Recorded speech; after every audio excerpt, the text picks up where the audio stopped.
Good morning. To begin our worship service, I invite you to stay seated and turn to number 634 in the hymnal. It's a responsive reading, which I will read the bold, and if you could read the italics. Daniel Jackoway, my worship associate, will lead you in responding. And it speaks of a time for us to come into worship together with an openness to change because of the words we hear, the music we hear, because of being together.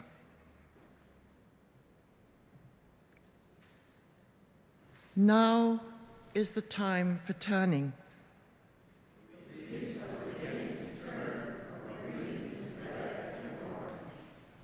The birds are beginning to turn and are heading once more toward the south.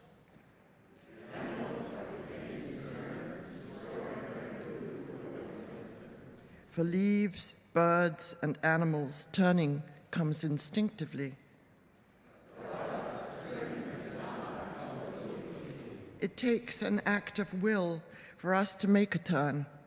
It means breaking with old habits.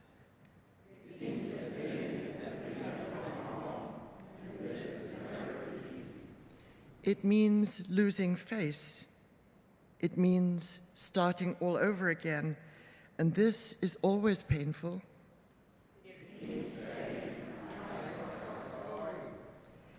It means recognizing that we have the ability to change. These things are hard to do.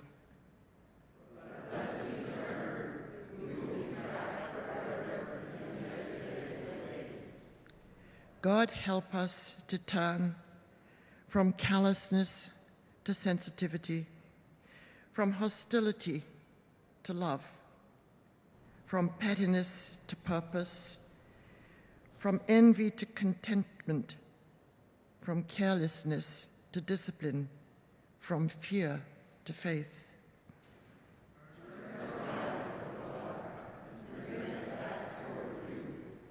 Revive our lives as at the beginning.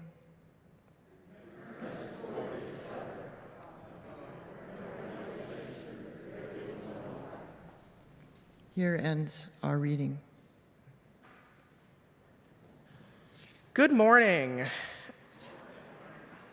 and welcome to everyone with us, those here in the space and those joining on the live stream.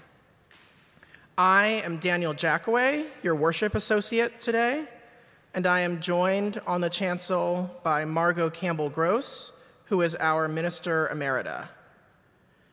We hope that all of you here on live stream or in person have an order of service so that you can follow along.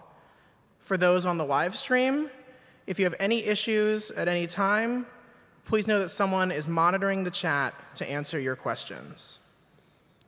A quick thank you to everyone who is part of making worship happen this week. And as a quick COVID note, those of us up here who you'll see without our masks are boosted and took antigen tests this morning, but thank you all here in person for wearing your masks and taking care of one another. And with that said, we will now have our unison chalice lighting, which Margot will lead.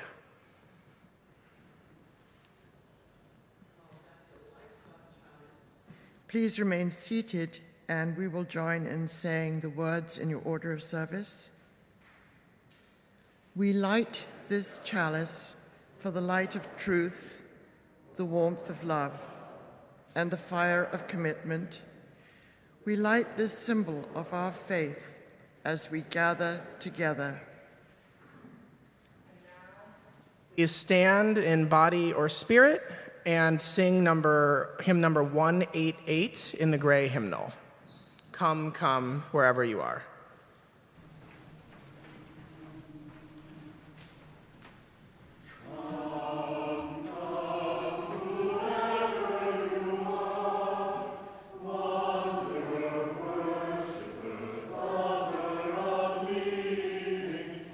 As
Good morning, everyone, and we have a few announcements today.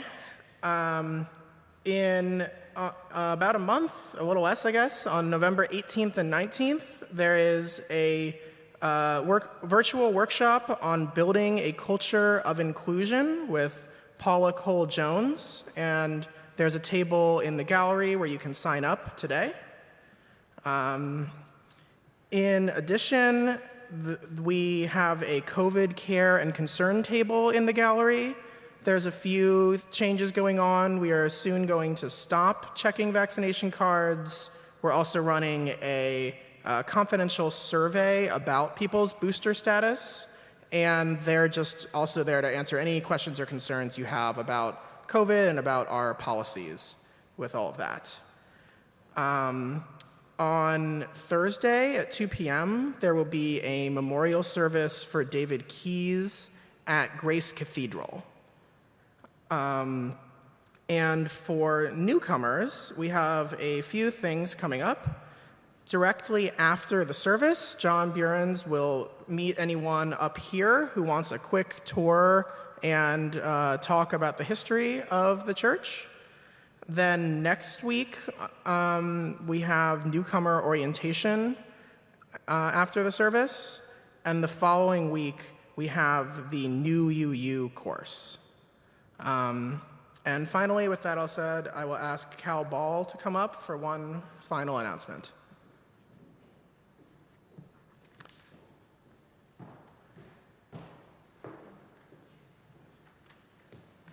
Good morning.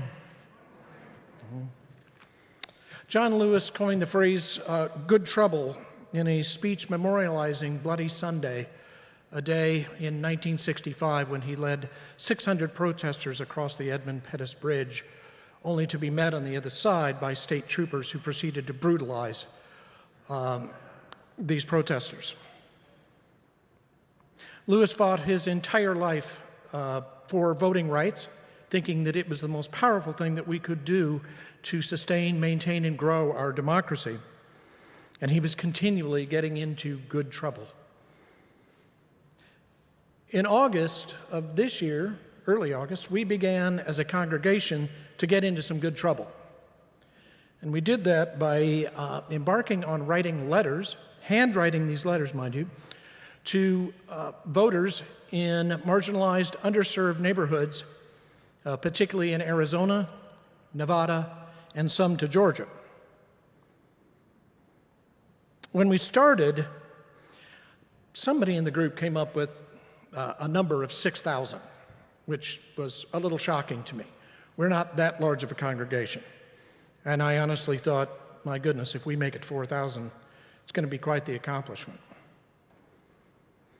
Well, I stand here today to let you know that as of yesterday, October 29th, 6,071 letters went into the mail.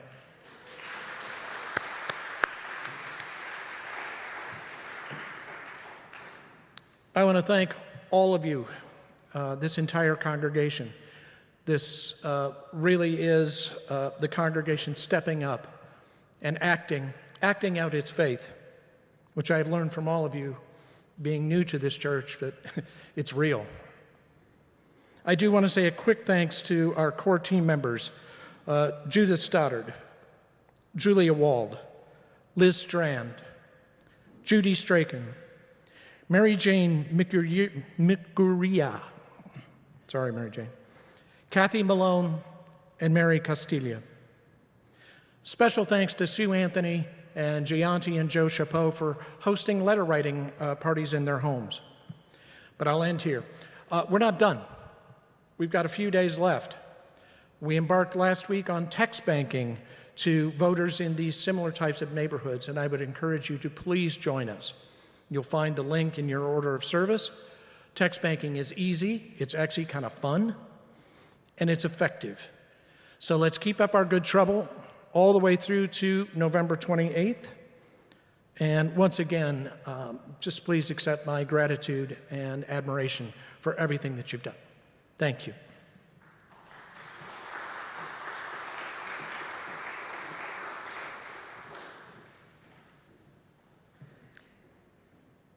A line from our opening reading turn us around to each other, for in isolation there is no life.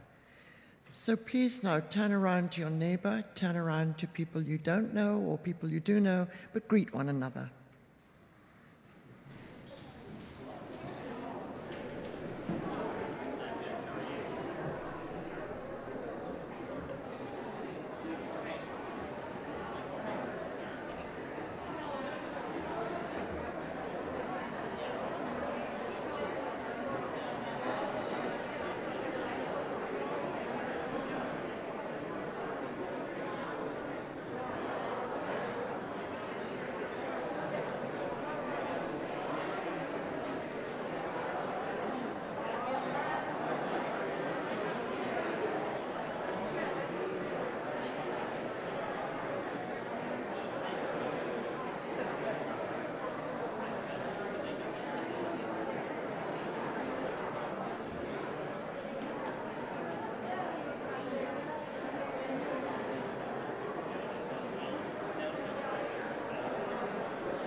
Will you please now stand as you're willing and able to join in our covenant and doxology?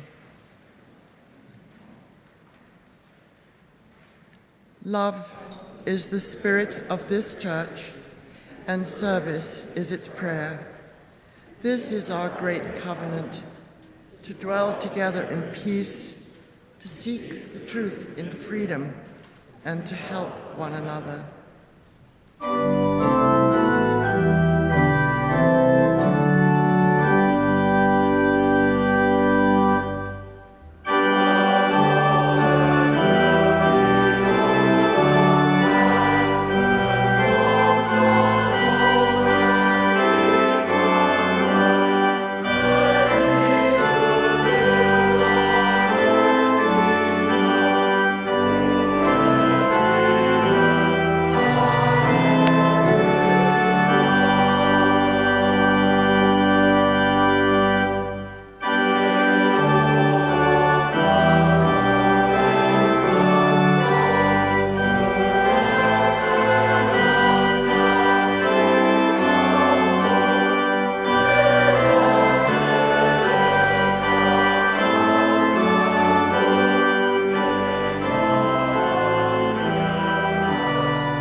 I am a pessimist. I prefer to think realist, but I do easily get caught up in stress, frustration, and sometimes obsession about the many bad things in the world, big and small. Climate change, our increasingly undemocratic political system, and also smaller and more personal things, like wishing I had not sprained my ankle 10 years ago, because it seems like that's just going to hurt a little bit for the rest of my life. For whatever reason, the stickiest anxieties are often the ones that I can do the least about. I can't actually go back and unsprain an ankle, and I can only be a small piece of the solution towards climate change and a just democracy. So instead, sometimes I just spin in thoughts of what if, of why couldn't the world be different, or someone have done something differently so that we wouldn't face these problems today. In college, I took an existentialist philosophy course. The concept that stuck the most for me was Friedrich Nietzsche's concept of amor fati, or love of fate. First, I will disclaim that this is my pop understanding of one professor's take on a very complicated concept. Love of fate, as I learned it, is kind of like the butterfly effect, that idea that a butterfly flapping its wings halfway across the world sets off a subtle chain reaction, ultimately forming a large storm. As I learned it, love of fate basically says you can't have the good without the bad. You can wish that American democracy was more fair, or that your best friend wasn't always late when you hang out, but you're actually wishing for an entirely different America and an entirely different best friend. You can't change just that one quality. In fact, you're wishing not just for a different best friend or America, but an entirely different world where everything is different because it's all kind of connected.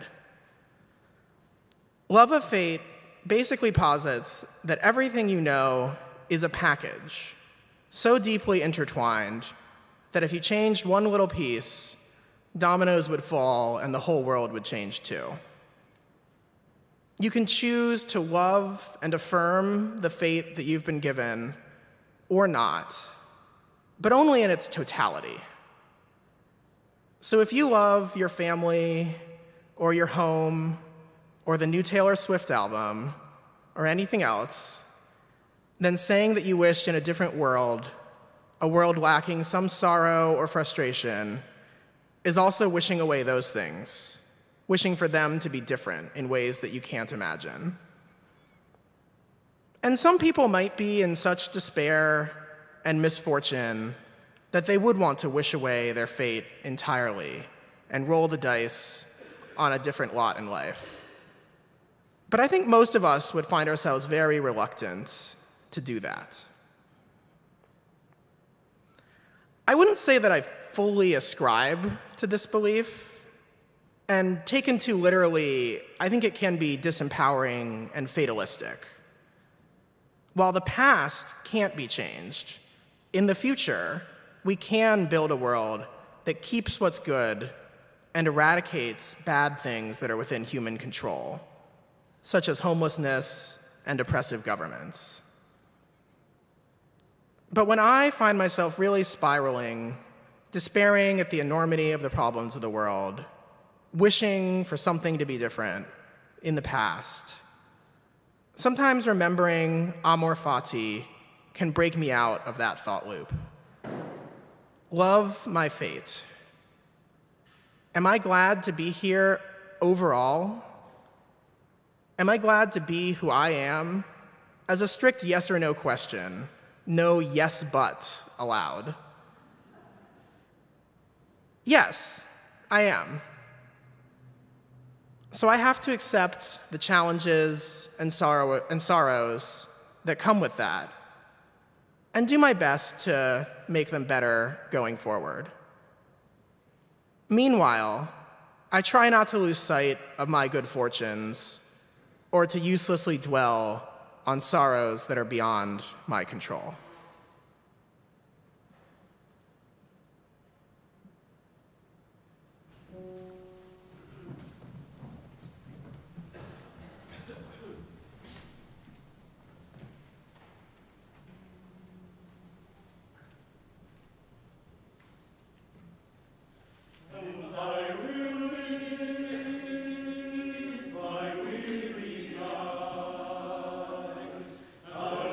Them all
For me, the time of prayer and meditation is probably the heart of the worship service, a time to be quiet, a time to reflect, a time to breathe, a time to stop thinking. I want to begin with a poem by Wendell Berry, The Peace of Wild Things. When despair grows in me, and I wake in the middle of the night at the least sound, in fear of what my life and my children's lives may be, I go and lie down where the wood drake rests in his beauty on the water, and the great heron feeds. I come into the peace of wild things who do not tax their lives with forethought of grief. I come into the presence of still water,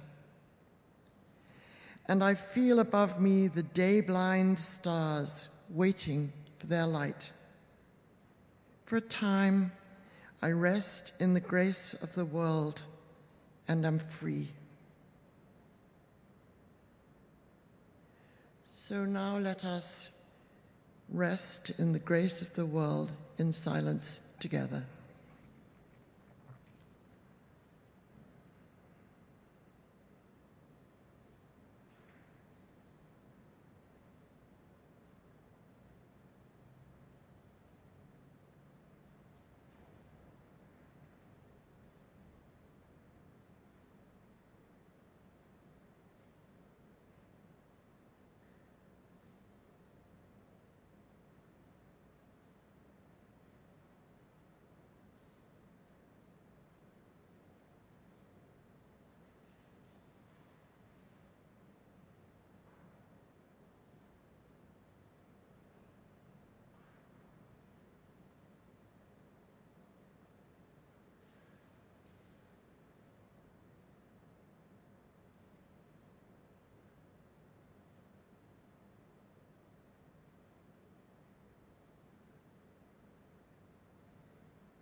Amen and amen.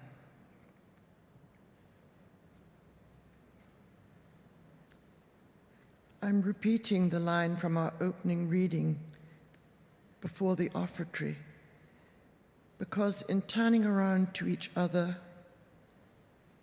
we know that isolation is not life.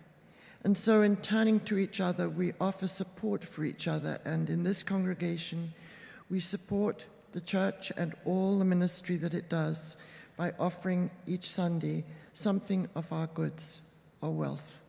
So please now give to the church as you are able and willing. Thank you.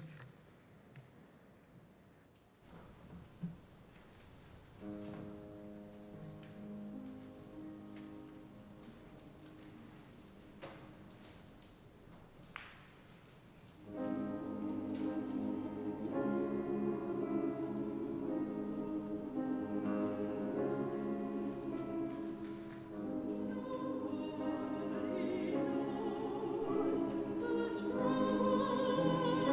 you.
My reading this morning is by Ram Dass. I make the effort to maintain a ground of oceanic silence, out of which arises the multitude of phenomena of daily life. I make the effort to see and to passionately open in love to the spirit that infuses all things. I make the effort to see the beloved in everyone and to serve the beloved through everyone, including the earth. I often fail in these aspirations because I lose the balance between the separateness and the unity, get lost in my separateness, and feel afraid. But I make the effort. Here ends the reading, and we will now rise, as you're willing and able, to join in hymn number 17, Every Night and Every Morn.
Please be seated.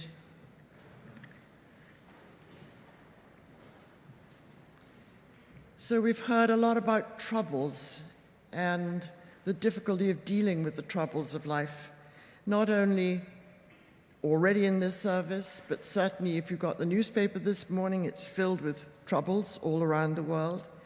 And the services this month have been very much focused on troubles.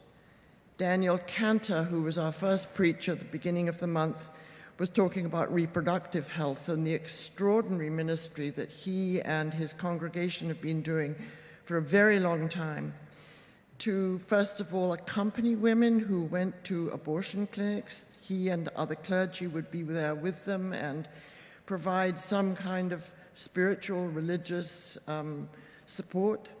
And now, since abortions are not legal in Texas, they help them go to other states and get what they need if they cannot and do not want to bring their pregnancy to term.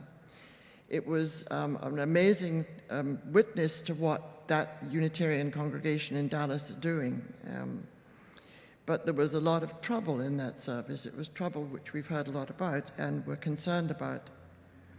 And then John Buren spoke about the dispossession of Indigenous people on Indigenous Peoples' Day. And again, it was a hard sermon, as he said it would be, listening to how we as Unitarians in the past have been implicated in the dispossession of people and the awful, awful treatment of people which continues to shadow our lives today. And then Carmen Barsodi and Sam Dennison preached last Sunday and spoke of the weariness that they feel facing the troubles and the troubled people in the Tenderloin. And just the ongoingness of the troubles in our world was what led me to think this Sunday I would like to talk a little bit about troubles and how I have dealt with them and do deal with them. And I realized that I was very weary, very, very weary about learning about troubles, and I'm sure you are too. It's too much, it's overwhelming, and we don't know what to do about it. So I turned to the prayer of Reinhold Niebuhr, and this will be something that will be like a leitmotif through what I'm saying. God grant me the serenity to accept the things I can change. God grant me the serenity to accept the things I cannot change, the courage to change the things I can, and the wisdom to know the difference. How does one find serenity to accept the things we cannot change? Well, I'm going to begin with a story, and hence the wonderful cover to our order of service that Jonathan found for us, this adorable-looking raccoon. Well, the adorable raccoons were living in the pre-earthquake house we bought in 1997. They were a family of them living in the attic. And we, like many newcomers, wanted them to move. So after the first year we were there, we had to do extensive work to the house. We had to have a new roof put on, and we thought, well, taking the roof off and putting a new roof on, surely they're not going to stay in the attic. Well, they went away for a little while, but they came back. And so Peter, my husband, had the idea that he could fill the 18-inch gap between us and the house to our south, which is where they climbed up the drain pipe, with wire. So he put miles and miles of wire, stuffed it in there. Unfortunately, that only helped the raccoons get up to the attic. They're very, very agile, and this was just wonderful for them. It was a jungle gym. And then he went through a whole lot of things, and it was largely Peter who was the one who was dealing with them. A water gun, but that didn't really work very well, and various other things. And we have a little fountain in our garden. It's kind of like a mill wheel. The son and daughter-in-law gave it to us when we moved in. And of course, the raccoons loved that, and they fiddled around in that and pulled it apart. So we really became quite desperate. There were so many raccoons in our garden every night, and in fact, they were breeding under our lovely neighbor's porch. So we started to hire somebody to come and trap them. That was, first of all, very expensive and didn't really make much difference. They seemed to keep coming. And I, at that point, was really, really kind of embattled. And there's a bit of a poem by Stanley Kunitz I want to share with you because it's pretty well how I felt about raccoons. Raccoons, I can hear them confabulating on the porch, half churring, half growling, bubbling to a manic hoot that curdles the night air. Something out there appalls. On the back door screen, a heavy fur piece hangs, spread-eagled, breathing hard, hooked by prehensile fingers with its pointed snout pointing in, and the dark agates of its bandit eyes furiously blazing. Behind, where shadows deepen, burly forms lumber from side to side, like diminished bears in a flat-footed shuffle. They watch me, unafraid. I know they'll never leave. They've come to take possession. So I was in a really bad state. I was at war with these raccoons who actually had lived there before we did. And I was recommended a book, a friend recommended a book called Staying with the Trouble by Donna Haraway, who is Distinguished Professor Emerita in the History of Consciousness at UC Santa Cruz. And I read this book, which is not an easy book to read. She coins a lot of words. But it is about living with others, particularly other species. How do we live together? How do we enter into kind of a dance with them? How do we make compromises? How do we change the way we do things? And that book profoundly affected me. I really knew that I needed to change and that there was something that I needed to do and be differently. So we have now, to some extent, learned to live with the trouble. We have a blue baby bath over the fountain with 2 cinder blocks on it. Every night I go out and put the baby bath on the fountain and the 2 cinder blocks, and every morning I pick up the cinder blocks, take the baby bath back, and the fountain works again. And every morning I go out into the garden to do this, and I see that the turf has been turned up all around. Our lawn is too grand a word, but it's grass.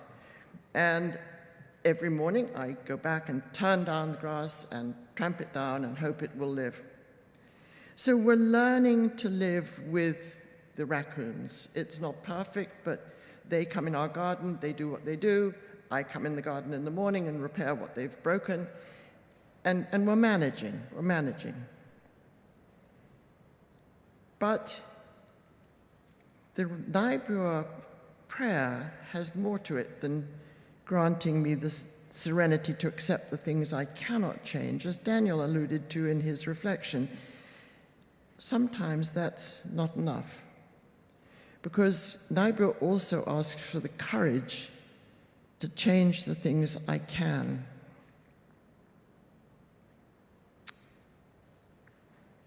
"58 years ago, I was in New York Hospital, and my firstborn child was in the premature baby ward, and I had to go up and visit him every day for several weeks while he was growing a little bit stronger and was able to be taken out and back home again. And as I sat in that premature baby ward, I noticed a little boy, about 6 months old, in a crib at the far end of the room. And he was unusual because he was big, looked healthy, was up on his hands and knees, and he was banging his head against the crib bars. Bang, bang, bang. And I had no idea why he was there or what he was doing, and I was profoundly upset by that. And I asked the nurses, "Why is he here?" And they said, well, his mother was African American and Catholic, and she said that he could be adopted by a Catholic black family, and we haven't been able to find one who wanted to adopt. And banging his head against the bars of the crib, he is slowly going mad. Each nurse in turn holds him and walks around with him and tries to relate to him, but there is no one person against whom he can define himself. There's no sense of who he is, and he's slowly going mad. I never forgot that baby. So 6 years later, after the birth of our second child, we adopted our first adoption of another 6-month-old baby. And over the years, we adopted 3 more. It didn't change the system. It didn't prevent unwanted babies. But we did change the lives not only of the 4 children we adopted, but all our family, hugely benefiting us, hugely enriching us. And for this, I am forever grateful. But when Amy Comey Barrett said of children who are born to women who cannot look after them or do not want to look after them, oh, they can easily be adopted, I was absolutely infuriated. It is not easy to be adopted. First of all, there are too many children waiting for adoption. They're waiting in foster and group homes, which are way inadequate. Some of them are positively destructive. Ignoring the child, just neglecting the child would be the better of the things that might happen to them. They're frequently abused. A group home or a foster home is not the answer. And then if you are adopted into the most loving, stable, wanting you family, there inevitably will be questions of, why did my birth mother give me up? What's wrong with me? And there's nothing that I, as an adoptive parent, can say to my child that will assuage those questions. Sometimes, as they grow older, the child who's been adopted will try to find their birth parent, and sometimes that works, and it's a happy reunion, and there's a new relationship that can develop. But oftentimes, it's not. And oftentimes, it's a disappointment. And most of them probably don't ever seek their birth parent. One of the things we've found is that for our adopted children, there's no medical history. They don't know what might be a problem for them. They don't know what to look for. They don't know what happened in the past. And they never will hear somebody say, oh, you look just like your grandmother. Or, you know, your father had a lovely voice too. That's something they won't be able to hear. The stories are missing from their lives. The medical history is missing from their lives, even if they're lucky enough to find a home that really wants them, cares for them, loves them, feels themselves incredibly lucky to have these children join their family.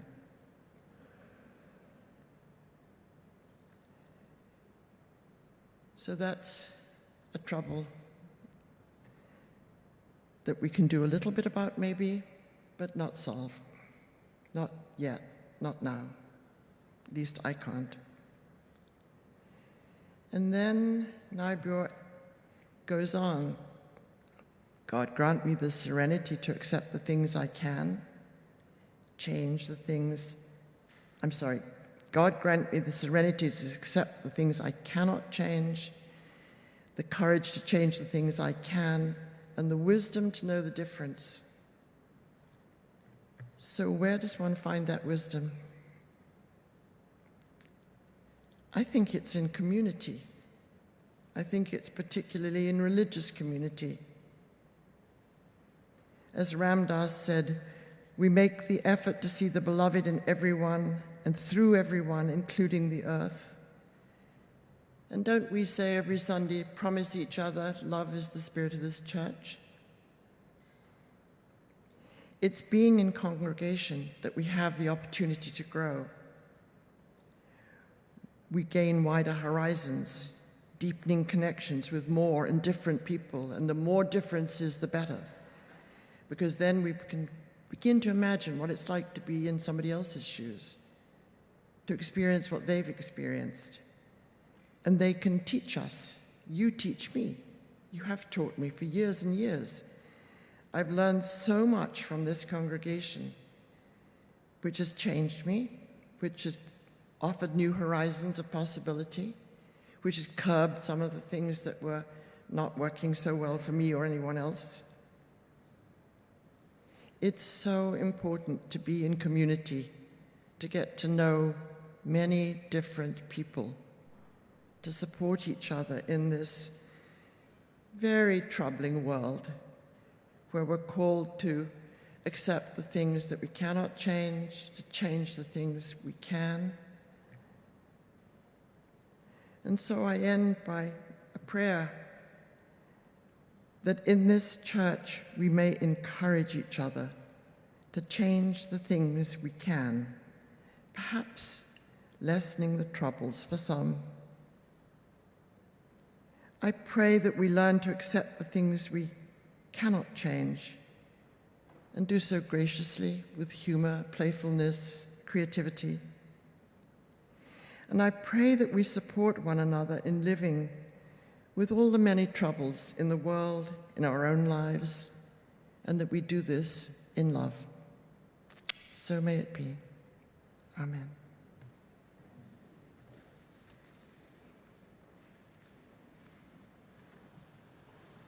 And now, please rise in body or spirit and join in hymn number 318.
Be seated.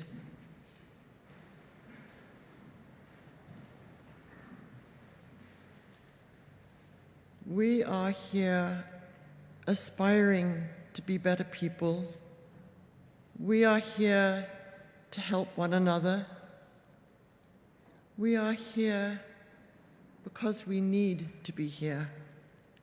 We need one another. And all that is holy, and all that is beautiful, and all that is good, may it go out into the world with you and stay with you the rest of the week. Blessings.